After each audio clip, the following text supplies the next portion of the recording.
In today's video, I'm going to teach you how to highlight duplicates in Smartsheet.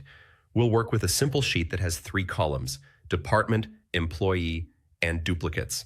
Our goal is to quickly spot employee names that appear more than once. To do that, we'll first calculate how many times each name shows up, and then we'll use conditional formatting to highlight those duplicates. Start by clicking into the first cell in the duplicates column. Type the formula exactly as follows: countif employee at row.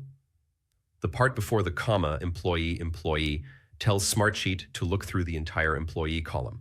The part after the comma, employee at row, tells it to count how many times the name on the current row appears in that column. Press enter. You should see a number 1 if the name is unique, or a higher number if that name appears multiple times. Now apply that same formula to the rest of the rows in the duplicates column. You can drag the fill handle down the column or apply the formula to the entire column so it fills all current and future rows. As the numbers populate, it becomes clear which names are duplicates, because any value greater than 1 indicates a repeat.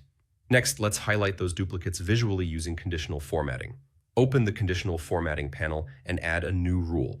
Set the rule to use duplicates as the condition, leveraging the counts you just created. Select the range you want this rule to apply to. This could be your whole sheet or a specific set of rows.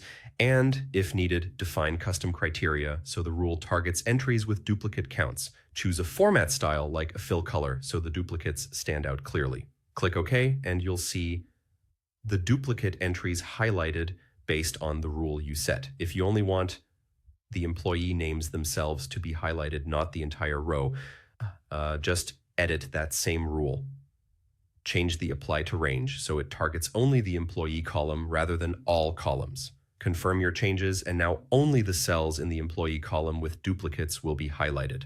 That's it. By combining a simple countif formula with conditional formatting, you can instantly surface repeated employee names and keep your sheet clean and accurate. If your column is named something other than employee, just make sure to update the formula to match your exact column name. Congratulations! Now you know how to highlight duplicates in Smartsheet using the employee column.